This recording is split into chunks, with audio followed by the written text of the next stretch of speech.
श्रीमद् भगवद गीता अध्याय 6 ध्यान योग।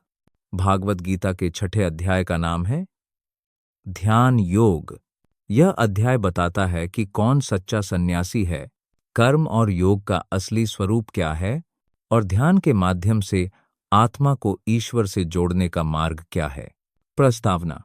अर्जुन ने भगवान से पहले पूछा था कि सन्यास और कर्मयोग में कौन श्रेष्ठ है।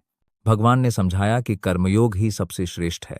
अब यहाँ भगवान ध्यान योग का विस्तार से वर्णन करते हैं। बिना सन्यास और कर्मयोग। भगवान कहते हैं, जो अपने कर्तव्य का पालन करता है लेकिन फल की इच्छा नहीं रखता, वही सच्चा सन्यासी है। जो अग्निहोत्र और कर्मकांड को छोड़कर भी निस्वार्थ भाव से कर्म करता है, वही सच्चा योगी है। सिर्फ बाहरी क्रियाएं करने वाला या सिर्फ कर्म त्याग देने वाला सच्चा योगी नहीं है। इसका अर्थ है कि जीवन से भागना सन्यास नहीं है, बल्कि जीवन में रहते हुए, कर्तव्य निभाते हुए फल की आसक्ति छोड़ देना ही सच्चा योग है।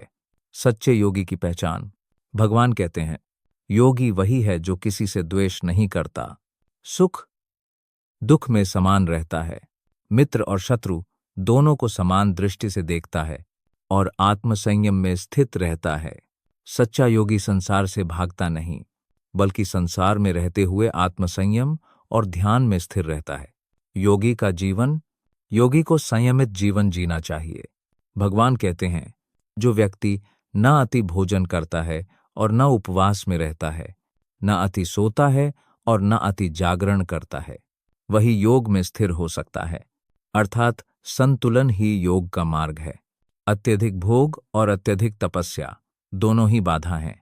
योगी वह है जो संतुलित जीवन जीकर ध्यान में स्थिर रहता है। ध्यान की विधि बर्ट। भगवान ध्यान की पद्धति बताते हैं। योगी को चाहिए कि वह एकांत स्थान पर आसन बिछाए। आसन स्वच्छ, स्थिर और न बहुत ऊंचा न बहुत नीचा होना चाहिए। उस पर बैठकर योगी अपने मन और इंद्रियों को वश में करे और चित्त को एकाग्र करके ईश्वर का ध्यान करे। ध्यान में बैठते समय योगी को सीधा बैठना चाहिए, आंखें आधी बंद रखनी चाहिए और मन को किसी एक बिंदु पर स्थिर करना चाहिए। भगवान कहते हैं, योगी को अपने मन को निरंतर मेरे ध्यान में स्थिर करना चाहिए। जब उसका मन और बुद्धि मुझ में तल्लीन हो जाती है, तभी वह सच्चे ध्यान योगी कहलाता है। योगी की स्थिति। जो योगी ध्यान में स्थित हो जाता है, वह असीम शांति का अनुभव करता है। वह न सुख में डगमगाता है और न दुख में। उसके लिए सोना और मिट्टी समान हो जाते हैं। वह सभी प्राणियों में एक ही आत्मा को देखता है। ऐसा योगी परम आनंद को प्राप्त करता है।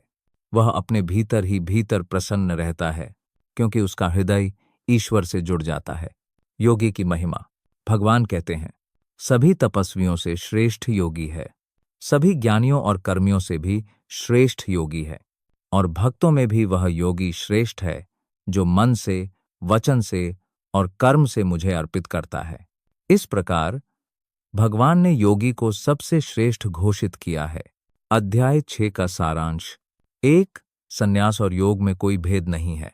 सच्चा योगी वही है जो फल की आसक्ति त्याग कर कर्तव्य करता है। 2. योगी संयमित और संतुलित जीवन जीता है, न अति भोग न अति तप। 3. योगी एकांत में बैठकर ध्यान करता है और मन को ईश्वर में स्थिर करता है। 4. योगी सब में ईश्वर को देखता है और सबके साथ समान व्यवहार करता है। 5.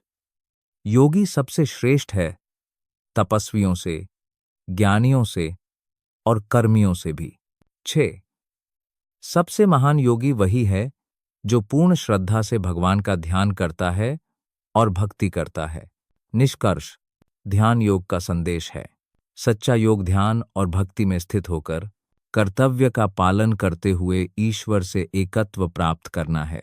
जय श्री कृष्ण। अगर आप भी श्रीमद् भगवद गीता को जीवन में अपनाना चाहते हैं, तो आज ही इसे अपने घर लाएं।